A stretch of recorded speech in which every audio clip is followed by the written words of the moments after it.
क्या बाबा बागेश्वर को पता था कि ओडिशा में ट्रेन हादसा होने वाला है? हो सकता है आप में से कुछ लोग ऐसे हो जिन्हें लगे यार ये क्या सवाल है, इस मौके पर कोई ये सवाल कैसे पूछ सकता है। लेकिन सोशल मीडिया पर कई लोग ऐसे हैं जिन्होंने बाबा बागेश्वर को लेकर यह सवाल पूछा कि क्या उन्हें पता था ऐसा घटना हो सकती है। और उसके बाद जब पत्रकारों से धीरेन्द्र कृष्ण शास्त्री जी मुखातिब हुए तो पत्रकारों ने उनसे सवाल पूछ लिया कि बाबा जी आपका इस घटना पर क्या सोचना है।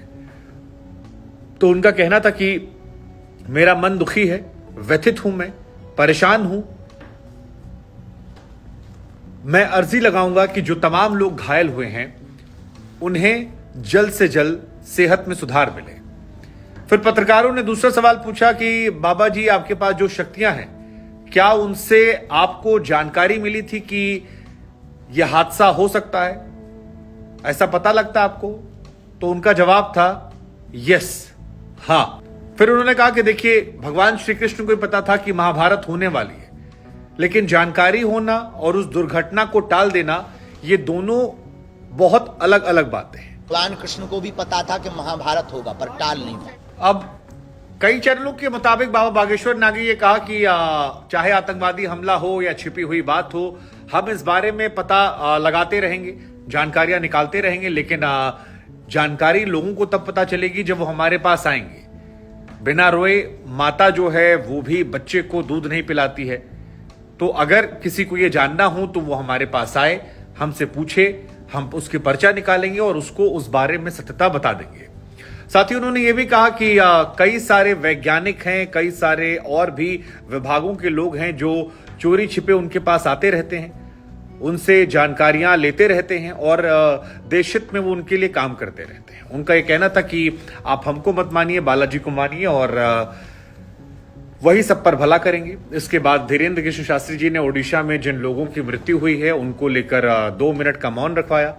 कहा कि बालाजी से आज हम सब प्रार्थना करेंगे कि उनको राहत मिल जाए। ये भी कहा कि हम चाहेंगे कि लोग उनकी भक्ति में लीन हो। अब इसको लेकर भी एक नए सिरे से बहस शुरू हो गई है कि जो बातें धीरेन्द्र शास्त्री जी ने कही, जिसमें कहा कि हमको पता था लेकिन ना कोई हमारे पास आए पूछे तब तो हम बताएं, बिना रोए तो मां भी दूध नहीं पिलाती है। ये तर्क जो है ये आपको सही लगते हैं, जायज लगते हैं, या ये कपोल कल्पना लगते हैं? हमें लगा हम सीधे आप ही पे छोड़ देते हैं, हम इसमें क्या टिप्पणी करें, धर्म का मामला। दरअसल बाबा बागेश्वर जो हैं वो इन दिनों गुजरात के दौरे पर हैं। गुजरात में अहमदाबाद में उनका कार्यक्रम पहले था। अहमदाबाद में कार्यक्रम बारिश के चलते भेंट चढ़ गया, उसके बाद फिर दोबारा कार्यक्रम हुआ। उससे पहले वो बिहार गए थे जहां पर उनकी भक्तों की संख्या जो है वो हजारों लाखों लोगों की भीड़ जो है वो दिखाई पड़ी वहां पर। लेकिन फिलहाल आज जो कार्यक्रम था वो वडोदरा में कार्यक्रम था और वडोदरा में भी भीड़ जो है वो उतनी ही नजर आ रही थी क्योंकि उनकी फैन फॉलोइंग जो है वो बहुत बड़ी हो गई है। और ये फैन फॉलोइंग बड़ी इसलिए है क्योंकि वो हिंदू राष्ट्र की बात करते हैं। अब हालांकि कई लोगों को इस बात से एतराज है कि अगर आप मुस्लिम राष्ट्र की बात करते हैं तो आप देश के दुश्मन हैं, खालिस्तान की बात करते हैं तो दुश्मन है, लेकिन हिंदू राष्ट्र की बात कैसे कर सकते हैं। लेकिन बीजेपी के बड़े नेता तो इसे नहीं एक्सेप्ट करते हैं, लेकिन जो बाकी नेता है वो इस बात को जिक्र करते रहते हैं। जो किसी बड़े पद पर नहीं है वो अक्सर इस बात को एक्सेप्ट कर लेते हैं कि हाँ ये होना चाहिए। लेकिन ये दूसरा विषय है, उस पर कभी और चर्चा हम कर लेंगे। मुख्य चर्चा जो है वो उसके बयान की है जो उन्होंने कहा कि मन व्यथित है, दुखी है, आज सुबह ही जानकारी मिली, मैं प्रार्थना करूंगा उनके परिवार वालों के लिए। लेकिन इसके बाद पत्रकारों ने जो अगला सवाल था जो सोशल मीडिया पर चल रहा था कि आपको पता लग जाता है, तो उनका कह देना था कि यस मुझे पता लग जाता है, लेकिन सारी बात यही कि जब कोई अर्जी लेकर आएगा ही नहीं तो हम बताएंगे किसे। ये बयान आपको इस पर आपकी सोच क्या है? मतलब ये कितना पर्चा तो बहाना है, चर्चा बालाजी के आशीर्वाद से होगी।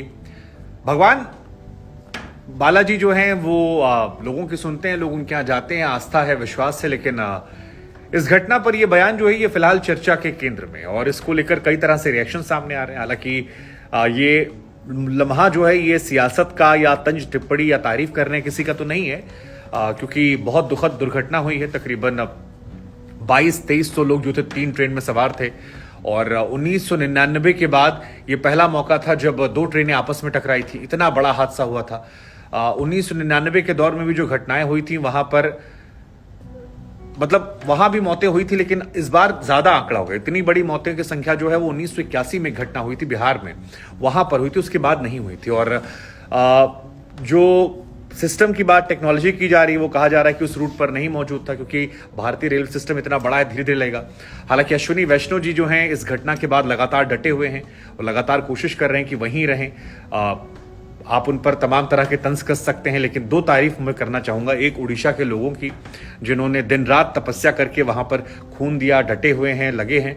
और इस दुखद हादसे के बीच अश्विनी वैष्णव जी जिम्मेदार कितने हैं वो तो जांच के बाद पता लगेगा, लेकिन वो डटे हुए हैं। आमतौर पर पुराने रेल मंत्री 15-20 मिनट विजिट करके लौट जाया करते थे, वो अभी वहां हैं, लगे लगा। और ये एक उनके लिए अप्रिसिएशन वाली बात है। हालांकि ये मौका नहीं है किसी को अप्रिशिएट करने का, ये मौका नहीं है उनकी भी तारीफ करने का, क्योंकि उनके मंत्रालय में ही इतना बड़ा हादसा हुआ है, उनके मंत्रालय के ही चलते इतना बड़ी घटना देखने को मिली है।